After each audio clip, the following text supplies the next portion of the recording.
Assalamualaikum mekendештер.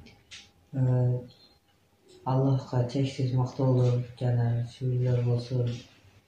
Аллахка шүгүр азыр ден соолуктарым жакшы болуп баратат. Аллахым силерди мага себепчи кылып койгон экен. Сиздердин жардамыңыздар менен азыр жакшымын. Силерге тирегим ыраазычылык билдирем. Аллах ыраазы болсун сиздерден. Меделбайке дагы рахмат, сизге чоң жардам бердиңиз. Аллах ыраазы болсун сизден. Кудай кааласа жакшы болуп чыккандан кийин сизге окшоп элдин керегине жараган инсандардын биринен болом деген ниеттер бар. Assalamu alaikum. Güzelim. Biz de şu Belgrad balağız kurbanına boylanıptı şu Akniyet Amarat Fondu şu aksalarda bolu çalıştırıp tap bergenге jardam berdi. Rahmat, Allah razı olsun.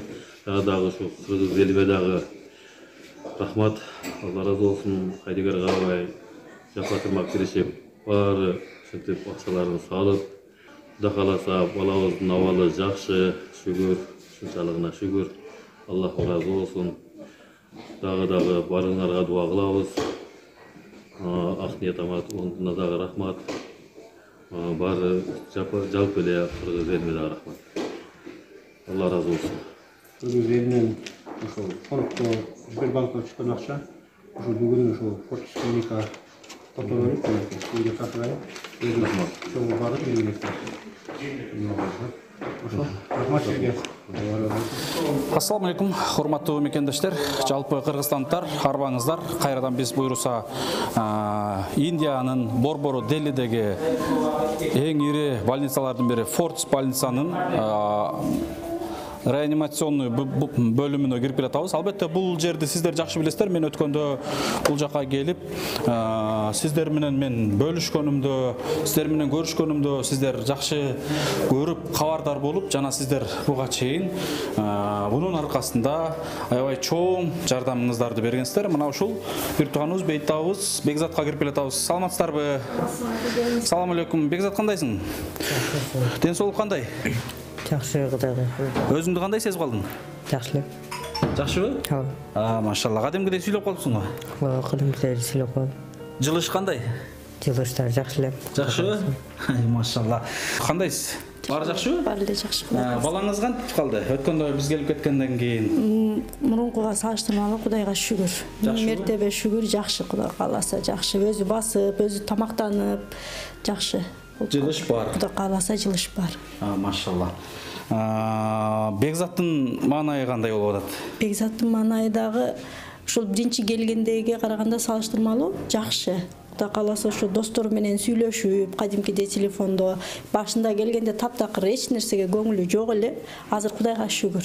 Телефон кармап, достору менен сүйлөшүп, качан келесиң деп достору сурашат, аларга жооп берип, алар менен кадимкидей күлүп сүйлөшүп жакшы. Кудайдын буйруса жакшы болуп атат. Машалла. Мен эми Бекзаттын өзүнөн бир кыскача сурайын. Бекзат, мындай өзүңдү азыркы учурда кандай сезип калдың? Негизи өткөндө келген менен азыркы келген айырмасы өтө эле чоңдой экен. Мындай өзүңдү мурдагыдай эле жакшы болгондой эле сезип калдыңбы? Кудайга шүгүр баары эле жакшы. Жакшы болуп калгандай эле сезип калдым өзүмдү. Мурдагыдай эле. Өткөндө кийинге караганда кыйла эле жакшы. Кыйынчылыктар мындай артта калдыбы? Сезип атабы? Ооба. Өзүң басып калдың кадимкидей? Ооба, кадимкидей эле басып. Машалла, Кудайым шифасын берсин. Жакшы болуп кетти. Азыр мен да врачыңа кирип чыктым. Анан буйруса эми сен менен Кыргызстанга барганда буйруса көрүшөбүз эми. Кудай кааласа. Урматтуу достор, албетте биринчи эле ушул Бекзаттын каражат маселесин сиздер биз кайрылган күндөн тарта аябай чоң жардамыңыздарды бердиңиздер. Бул баланын пересеткасы жалпысынан $35,000 деп врач койгон. Врачтын айтымы. Пересетка ошол костный мост, пересетка ошол клетканы алмаштыруу $35,000 деп койгон. Бирок больница койгон. Больница канчалык койгон болсо, врач, доктор, викас дуа мен дагы ошончолук колумдан келишинче скидка кылам деген.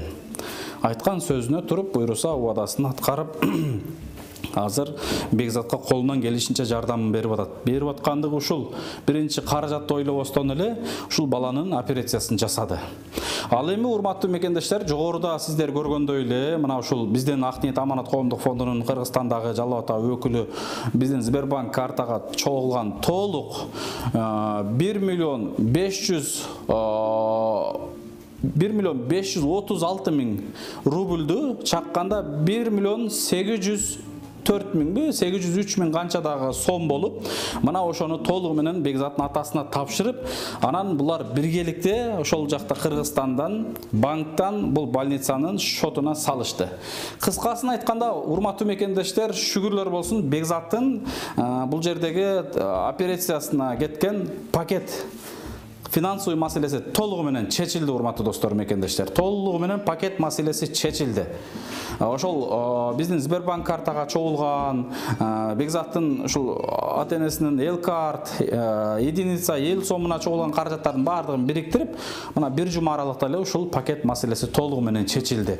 Андан сырткары мен кече күнү сиздерге айттым элем, эжекебиз бул жерде дагы Бекзат менен 3 ай болот экен. Ошол 3 ай аралыкта расходдор кандай болот, канча болмок эле деп, ушул маселе кандай болуп ойлондуруп калат деп, биз азыр сиздердин ушул пересетка чогулгандан сырткары $5.000 каражат чогултуп, бүгүнкү күндө мына апасына толугу менен бул жердеги 3 айлык расходуна жарасын деп, мына ушуну алып келип чогултуп келип тапшырып атабыз. Албетте бул сиздердин аманатыңыздар. Биз, урматтуу мекендештер, жана колдон колго дейт, сиздердин аманатыңыздарды буйруса толугу менен Бекзаттын операциясынын толук пакетин чечип, андан артканын толугу менен чогултуп, мына $5.000 буйруса алып келип тапшырдык. Кыскасы, урматтуу мекендештер, бүгүн 15 февраль буйруса Бекзаттын операциясына дегиле маселеси толугу менен чечилди, маселе бүттү, сбор токтоду. Баарыңыздарга терең ыраазычылык билдирем. Аллах таалам ар бириңиздерден 2 дүйнө ыраазы болгон болсун. Бир жума аралыкта ушул маселени чечип бердиңиздер. Бизге ишенип, биздин алып чыккан ушул демилгебизди кайдыгер карабастан колдоп, ушул маселени толугу менен чечип бердиңиздер. Мен ишенем, буйруса бул Бекзат сөзсүз элден улуу болот. Элге жерге кызмат кылган, дин исламга кызмат кылган, мамлекетибизге кызмат кылган патриот, бир өзгөчө уул болуп чыгат деген ишенимибиз чоң. Негизгиси Бекзаттын ден соолугуна себепкер болдуңуздар. Ал эми эжекебиздин жана Бекзаттын бир өзгөчө сиздерге бир дуасын алып берели. Ушул дуаны алабыз деп жалпыбыз жүрөбүз, достор. Баардыгыбыз ушул бир туугандарыбыздын чын жүрөгүнөн берилген, ушул маселе чечилгенде кандай жүрөктөн эмоциялар чыгат, кандай сезимдер чыгат. Мына ушул дуаларды алалы деп ушул кадамдарда жүрөбүз. Кеңиз эменчке бир мекендештерибизге бир сонун ыраазычылык сөзүңүздү айтып, анан бир дуаңызды берип кетиңиз. Мен эмне дейт элем, ушул эл журтубузга, жердештерибизге баарына терең ыраазычылык, Аллах ыраазы болсун. Тапкандарына Алла таалам береке берсин. Үй бүлөсүндө бактылуулук болсун дайыма.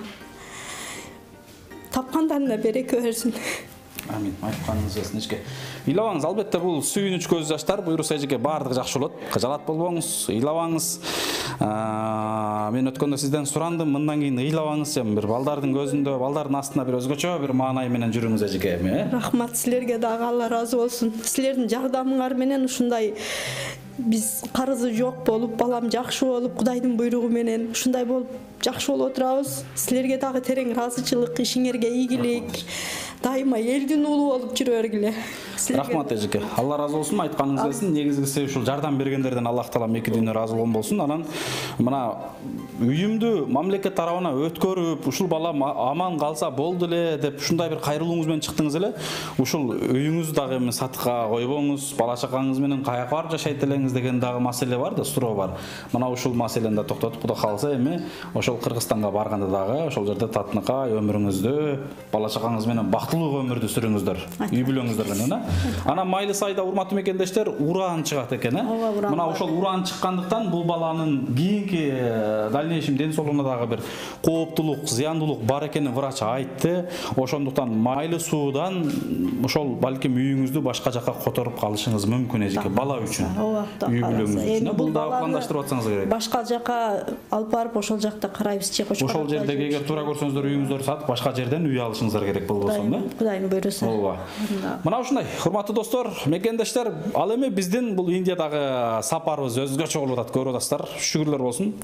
Форtis клиникасына болгон бул сапарыбыздын жыйынтыгы деп коеюнчу. Бекзат менен мен бүгүн убактылуу Индияда коштошом. Буйруса, мүмкүн болуп калса, Кыргызстандан тосуп алам.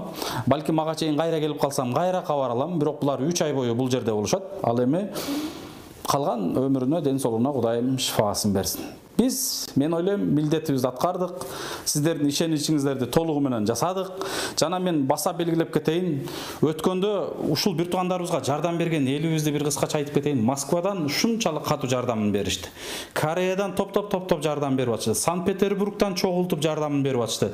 Анан ошолордун арасында бир агабыз, мен номерин дагы таппай калдым, сохранить этсем керек. Атын сурабай калыптырмын. Бир эл агабыз 100 000 рубль аманатын которгон экен ушул бир тууганыбызга деп. 5 сомдон баштап 100 000ге чейин жардамын беришти, достор. Не деген керемет. Окей, sorry. Сонун жумуш бүттү да, керемет жумуш бүттү. Биз күтпөгөндөгүдөй жумуш бүттү. Мен бирок ишенгем.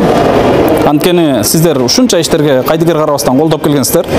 Мен биздин Кыргызстан элине, кыргыз элине ушунчалык ыраазымын. Аллах ыраазы болсун. Дүйнөдө өзгөчө эл. Кыйналган мекендешин, жердешин таштабаган эл.